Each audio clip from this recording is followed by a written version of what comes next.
안녕하세요. 윤현중입니다. 오늘은 여수 순천 사건의 두 번째 파트입니다. 이 여수 순천 사건에서는 그 본질이 뭐냐, 그 핵심적인 이슈, 문제가 뭐냐, 이런 거에 대해서 우리가 한번 볼 필요가 있습니다. 두 번째는 그 이 사건의 원인, 배경이라 할까요? 또는 뭐 이유가 뭔가, 그리고 책임자는 누구인가, 그런 것도 볼 필요가 있고, 이 사건이 미친 어떤 그런 재발 방지책도 나오게 되고, 또 이 사건이 미친 여파로 그 유산이라고 할까요? 레거시가 또 있습니다. 그런 것도 보고, 마지막으로 그 영화 태백산맥에 대해서 살펴보겠습니다. 첫 번째로 이 사건의 본질은 너무 많은 희생자를 냈다는 것입니다. 특히 그 여수 순천의 민간인들 많이 죽었지 않았습니까? 그 자체가 큰 그 이슈입니다. 두 번째는 여기에 학생들이 많이 가담했다는 것입니다. 중학생, 여자 중학생, 남자 중학생, 4학년, 5학년은 17살, 18살입니다. 지금으로 치면 고등학생이죠. 이런 학생들이 그 총을 들고 거기에 많이 가담을 해서 참 그 어린 생명들에게 여러 가지 피해가 있었습니다. 그런 철없는 아이들이 거기서 아주 나쁜 일을 하면서도 자기 자신은 옳은 일을 하는 것으로 생각을 하고, 그렇게 해서 결국은 이거는 우리 전체 국민이 반성해야 될 만큼 이렇게 어린 생명들에게 나쁜 길로 안내하고 희생을 내겠다는 점에서 이것도 큰 이슈입니다. 세 번째는 이게 학살이라는 겁니다. 학살이라는 것은 그냥 점잖게 죽이는 것이 아닙니다. 우리가 여수 순천을 수복했을 때 차마 눈뜨고 볼 수 없는 그런 참상이 벌어졌다, 이렇게 표현을 하고 있습니다. 이것을 다 일일이 말할 수 없으니까 그렇게 이야기하는 것이지만은 너무나 많이 구타당해서 얼굴을 알아보기 어려울 정도로 그런 상태로 또 총살당하고, 폭행당해서 한 번 죽었는데 또 총에 맞아서 2번 죽는 어떤 그런 식의 어떤 비참한 그런 형식으로 시체들이 뒤엉켜 있고, 그것을 또 치우지 못합니다. 치우면은 또 우익으로 오해를 받을 수 있기 때문에 시체도 못 치우고, 그런 식으로 그 썩어가고 배꼽이 나뒹굴고 그런 참상이 벌어졌는데, 왜 그럼 이렇게 그 정오를 표출했을까? 무슨 이유로 이렇게 됐을까? 이거 사실 궁금하지 않습니까? 그런 부분에 대해서 우리가 한번 볼 필요가 있습니다. 이 사건의 원인이라고 할까요? 그 배경, 이 사건을 왜 일으켰나? 이유가 뭔가? 이런 거 우리가 한번 보겠습니다. 지창수 등이 그 반란을 일으킬 때 주장한 것은 경찰이 섞여간다, 그렇게 이야기했습니다.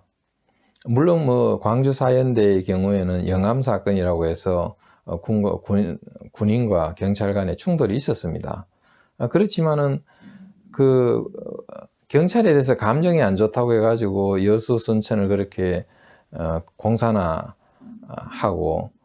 그렇게 많은 사람을 죽일 이유가 될까요? 충분치 않죠. 이것은 그 경찰을 핑계댄 것은 하나의 그 선전입니다.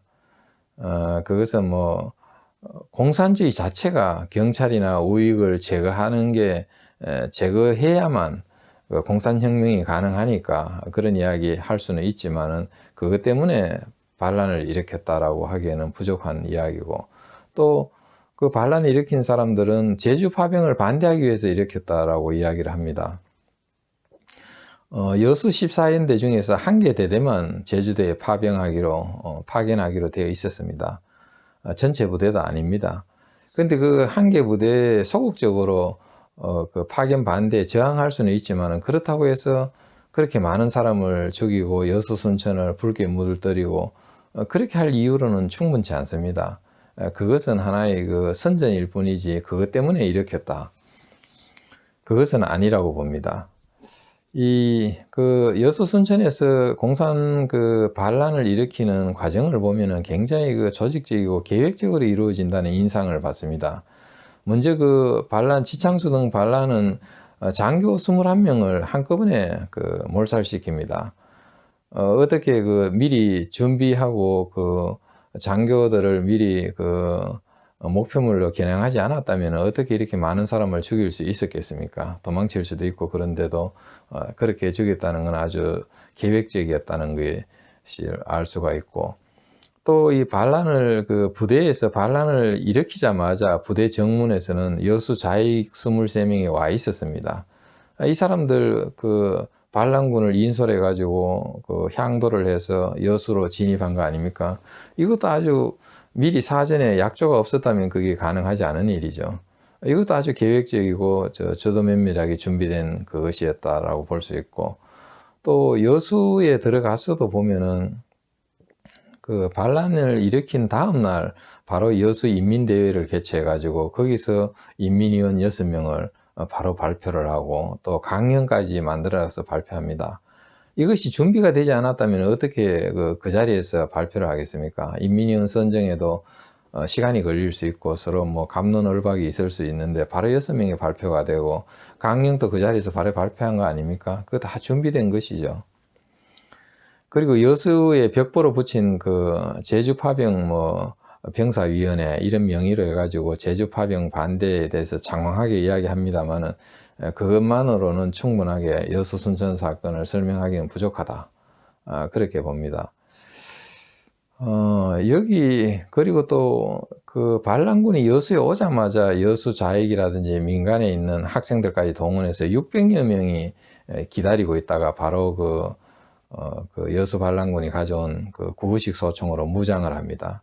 이것도 아주 조직적이죠. 미리 600명을 모아놓을 수 있다는 것은 미리 연판장을 돌려서 전부 모여라 이렇게 하지 않고서 어떻게 거기서 갑자기 600명이 모이겠습니까? 이런 것도 다 준비된 그런 반란이었다 이렇게 우리가 볼 수가 있습니다. 이 반란에 대해서 그러면은 왜 이 반란을 일으켰는가, 이유가 뭔가, 목표가 뭔가, 목적을 우리가 한번 볼 필요가 있습니다. 일단 이것은 남로당이 일으킨 것으로 보입니다. 이것은 조직적으로 준비했고 아주 철저하게 준비를 해놨기 때문에 아주 일사천리로 이것이 진행된 것입니다. 하나의 거침없이 이게 진행된 거 아닙니까? 아주 19일 날 밤 8시 시작해 가지고 다음날 20일 아침이면은 거의 다 모든 여수를 거의 다 점령했으니까 이것이 거침없이 진행될 수 있으려면 사전 준비가 철저해야 되는데 그런 것이 돼 있었다 이렇게 우리가 볼 수 있기 때문에 여기 책임자는 당연히 남로당이고 박헌영입니다. 여기 우리 박헌영의 경우를 보면 박헌영이가 조선공산당을 만들 때 당만 만든 것이 아닙니다. 당 외곽 조직을 미리 만들어 놓았습니다. 그것도 한두 개가 아닙니다. 전평이라는 그런 찬탁 운동을 했던 그런 좌익계 노동조직, 이거 대구 폭동도 일으키고 여러 가지 사건을 주도했던 조직입니다.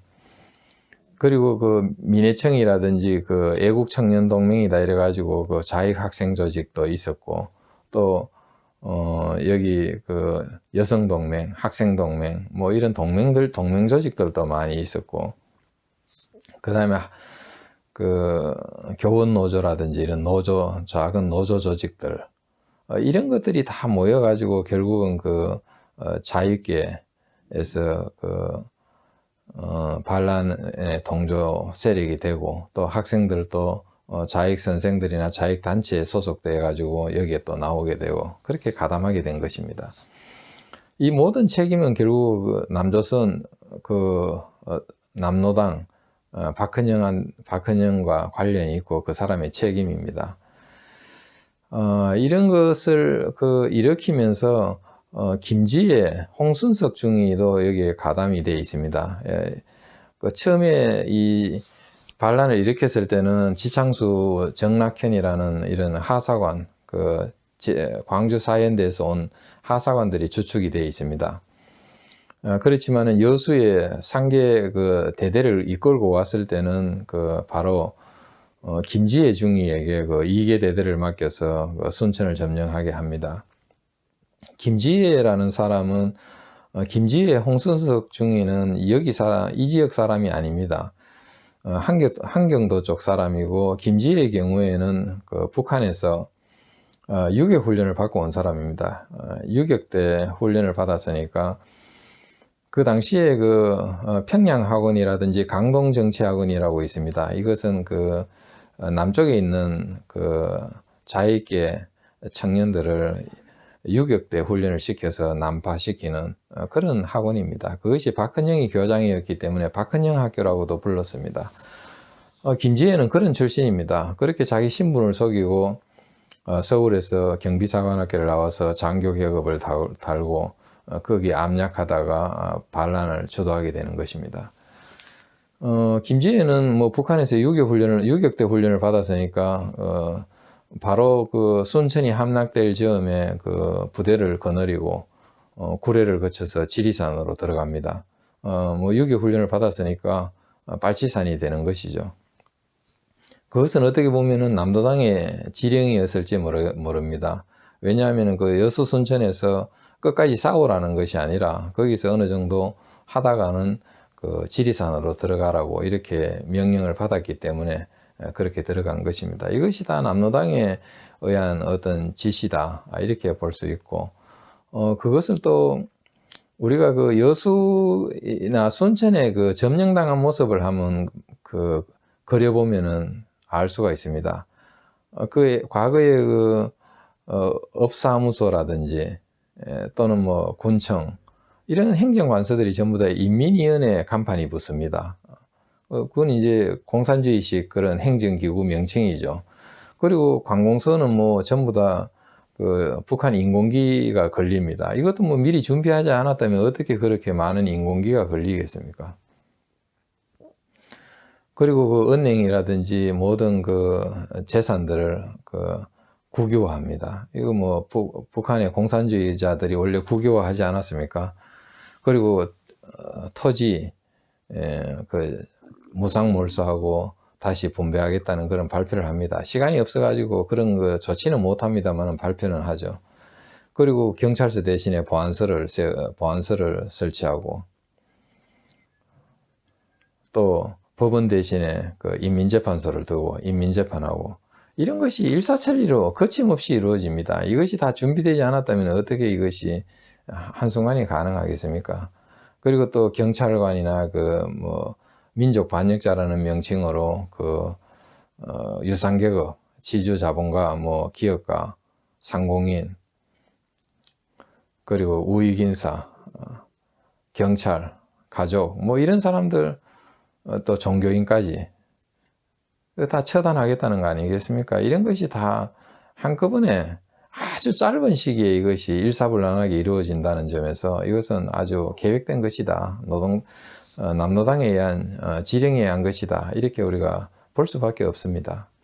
우발적으로 일어나거나 뭐 누가 이렇게 감정에 의해서 충동에 의해서 일어난 것이 아닙니다. 여기서 책임은 전국적으로는 그 박헌영 그리고 남노당, 현장에서는 지창수, 정낙현 등 그런 자들과 김지혜, 홍순석 이런 사람들이 주도한 것이죠. 그 다음에 우리가 유의할 것은 그 학생들에게 총과 실탄을 나눠준 조치, 이거 아주 살인극을 불러왔는데 왜 이런 일을 했는지 그 책임자들이 정말 죄를 받아야 될 그런 사람들입니다. 그 반란군이 올 때 자신들은 그 새로 지급된 M1 소총으로 무장하고 그동안에 사용하던 구호식 소총을 전부 여수 자익 학생들에게 나눠줍니다. 실탄까지 나눠줍니다. 이 학생들은 전부 그 세뇌되고 의식화돼서 자신이 하는 일에 대해서 거의 환상을 가지고 있었죠. 그러다 보니까 자기가 옳은 일을 한다고 생각하는 것이고, 또 공산당은 그 아주 이상한 논리, 잘못된 논리를 가지고 있습니다.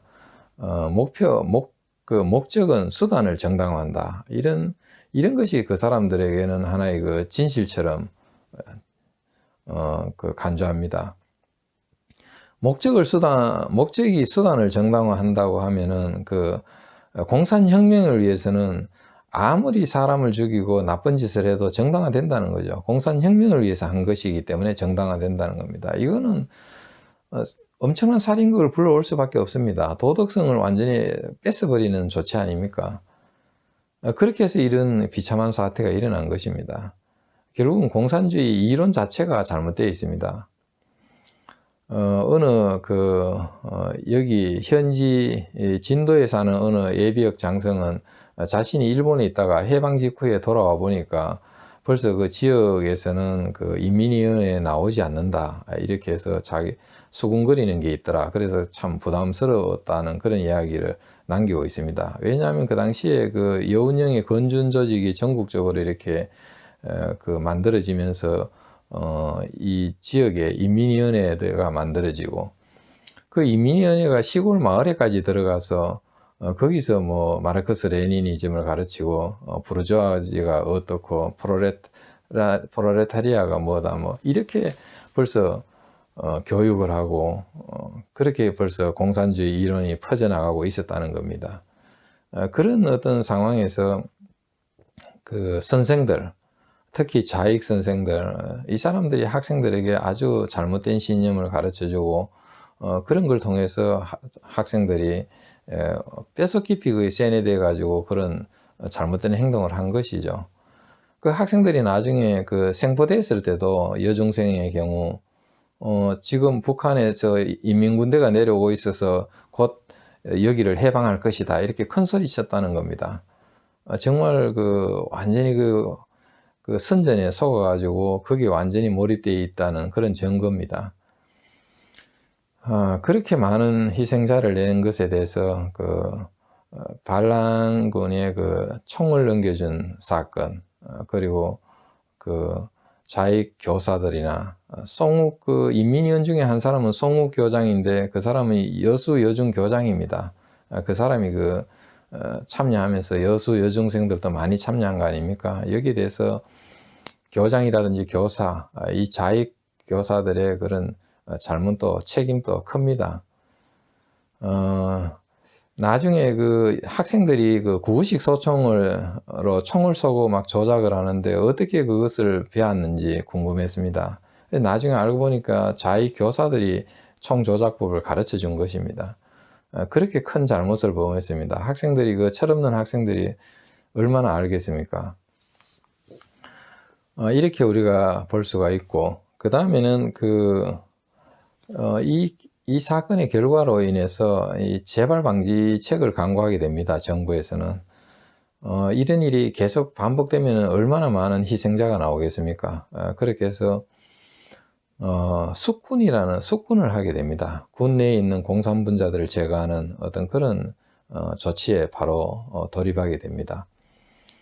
그리고 공산주의 이념 이거 전파 막아야 되겠다. 미군 정시기에는 사상의 자유가 있어가지고 이런 것들이 무분별하게 퍼져나갔는데 이런 것들을 막아야 되겠다. 이래서 공산주의 사상을 교육시키지 못하게 방지하는 어떤 그런 조치들을 강구하게 됩니다. 이 잘못된 사상이 계속 넘어가서 그 사상만 믿고 이것이 진실이고 이것이 옳은 길이라고 생각하다 보면은 사람이 정말 어떤 일을 저지를지 모릅니다. 그래서 그런 것들에 대해서 막아야 되겠다. 그 다음에는 학원 정화입니다. 학원에서 너무 좌익 사상범들이 교사라든지 교장 이런 데까지 다 들어가 있어 가지고 학생들을 그릇된 길로 안내하고 결국은 인생을 망치게 하는 어떤 그런 것들을 막아야 되겠다. 그래서 이 사건이 끝난 뒤에 바로 문제 있는 교사들을 다 파면 조치합니다. 이거 교단에서 쫓아내야죠. 그 다음에는 이러한 조치들을 법적 제도적으로 보장하기 위해서 국가보안법을 만듭니다. 근거 없이 할 수 없기 때문에 이 법을 만드는데 여러분 잘 아시겠지만 이 법은 다른 나라 선진국에 없는 법입니다. 그래서 이것이 바람직하지는 않지만은 공산 반란이 일어나는 상황에서 국가를 지키고 국민의 생명과 재산을 보호하기 위해서는 어쩔 수 없는 조치였다. 이렇게 해서 이 법이 만들어집니다. 이렇게 되고 그 다음에 이제 우리가 눈에 보이지 않지만은 그 유산이라고 할까요? 레거시가 있습니다. 이 사건이 여파죠. 여파인데 이 사건으로 인해서 결국은 경찰이 상당히 자신들도 그 생명을 뺏길 수 있다. 무참하게 살해당할 수 있다. 그리고 우리 사회에 숨어 있는 공산분자들이 많다. 이런 것을 깨닫게 됩니다. 그래서 누가 공산분자인지는 모르지만 우리 사람들에게 공산분자들이 많이 숨어 있고 자기의 정체를 숨기고 있는 사람이 많다. 이런 걸 알았고, 또 한 번 이런 공산반란이 일어났을 때 정말 그 잔혹하게 이렇게 죽이는구나 있는 것을 알게 됐습니다. 이 과정을 통해서 경찰이나 이런 그 공안 조직에서는 상당히 경계심이 높아집니다. 이것은 작용 반작용에 의한 어떤 자동적인 결과입니다. 그러면서 예비 검속이라든지 미리 단속한다는 거죠. 그런 그 중요성도 커지게 되고, 또 적과 내통할 사람, 여기에 대한 어떤 경계심, 이 사람들을 감시를 하고 미리 그런 폭동을 일으키지 못하게끔 저지해야 된다는 이런 인식도 커지게 됩니다. 결과적으로 부정적 영향입니다만은 6.25 때 그 북한군이 밀고 내려올 때 서대문 형무소나 대전 형무소 여기에 있는 사상범들에 대한 어떤 일부 처형이라든지 그런 조치들이 있었던 거로 알고 있습니다. 또 부정적인 영향이죠. 그리고 보도연맹 사건, 이것도 이 여파입니다. 동족상잔 아니겠습니까? 이 동족상잔, 같은 동포끼리 이래 죽일 수 있느냐? 죽일 수 있다는 것이 여기서 입증된 것입니다.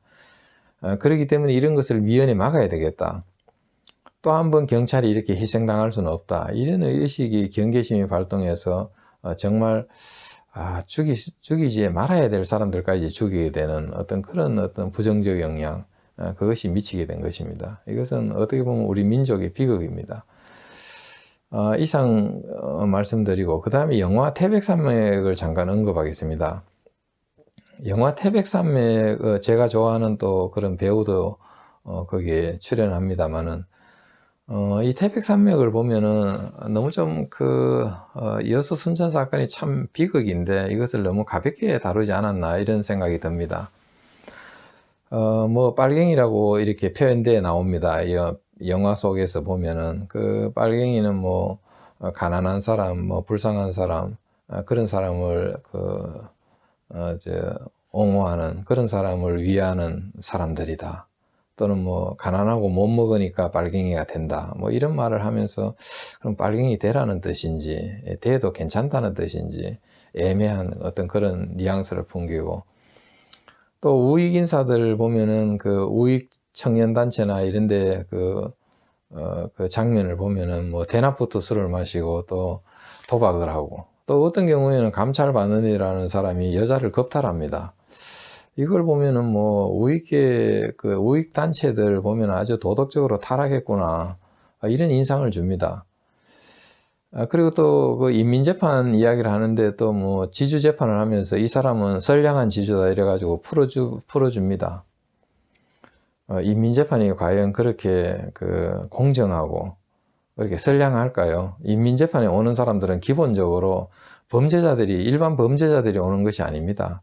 정치범들입니다. 바로 공산주의 사상을 반대하는 사람들을 잡아다가 재판하는 곳입니다. 거기 모든 범죄인들 불러다가 인민재판하는 거 아닙니다. 여기 오는 사람들이 대부분 다 경찰이라든지 우익인사들인데, 그 사람들에게 또 공산주의에서 반대하는 유상계급들 아닙니까? 이거는 제거 대상입니다. 공산체제를 옹이하기 위해서는 이런 사람들을 제거해야 된다는 것이 공산주의 교리입니다. 근데 그 사람들에게 그렇게 정말 공정하고 그리고 또 때로는 용서한다는 그런 것은 너무나 낭만적인 이야기입니다. 거기서 죽은 사람들 생각해서라도 그렇게 이야기하면은 정말 우리 국민을 또 오도하는 것입니다. 그런 점에서 많이 아쉬웠다. 그런 말씀을 전하면서 이만 마치겠습니다. 감사합니다.